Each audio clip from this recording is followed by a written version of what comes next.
2006 में वेनेजुएला के सदर ह्यूगो चावेज ने यूनाइटेड नेशंस जनरल असेंबली में एक तकरीर की जिसका बड़ा चर्चा हुआ। इस तकरीर में ह्यूगो चावेज ने American president George W Bush पर तनकीद करते हुए कहा,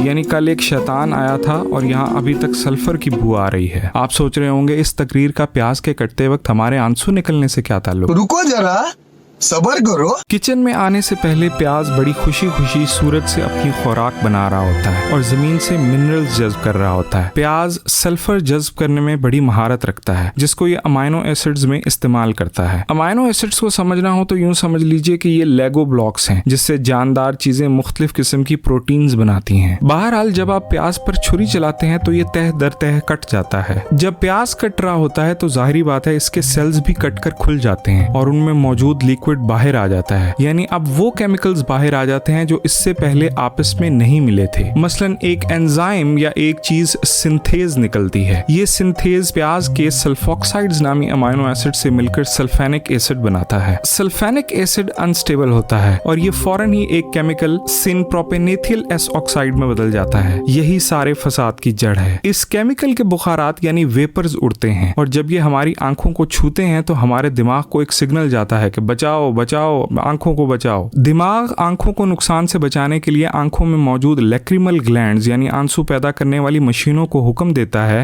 म्यूजिक, और तभी हमारी आंखों से आंसू आना शुरू हो जाते हैं। ये आंसू प्याज कटने के तकरीबन आधा मिनट बाद से शुरू होकर 5 मिनट तक बहते रह सकते हैं। यहाँ ये भी याद रखिए कि ये केमिकल रिएक्शन जिसकी वजह से हमारी आंखें इरिटेट होती हैं को मुकम्मल तौर पर रोका तो नहीं जा सकता, हाँ, मगर इसकी शिद्दत कम की जा सकती है। मसलन प्याज काटने से आधे घंटे पहले उनको फ्रिज या फ्रीजर में रखा जा सकता है। लो टेम्परेचर पर चूंकि केमिकल रिएक्शंस भी स्लो हो जाते हैं तो इसीलिए ठंडे प्याजों को अगर काटा जाए तो आंसू निकलने के चांसेस थोड़े कम हो जाते हैं। इसके अलावा तेज छुरी इस्तेमाल करने से भी कम सेल्स मुतासिर होते हैं बनिस्बत एक कुंद छुरी से जिसकी वजह से कम टीयर गैस निकलती है। बहरहाल अब क्रॉस ब्रीडिंग से ऐसे प्याज भी आ गए हैं जो तकरीबन टीयर्स फ्री हैं, बिल्कुल वैसे ही जैसे बच्चों के मिलने वाले टीयर्स फ्री शैम्पूज। ऐसा ही एक प्याज अमेरिका में मिलने वाला सनियंस है जिसको काटते वक्त आंसू नहीं निकलते। उम्मीद है अब आपको पता चल गया होगा कि प्याज काटते वक्त हमारी आंखों में आंसू क्यों आ जाते हैं। अगर इस वीडियो से आपके इल्म में इजाफा हुआ हो तो लाइक एंड सब्सक्राइब जरूर कीजिएगा। देखते रहिए, जानिए।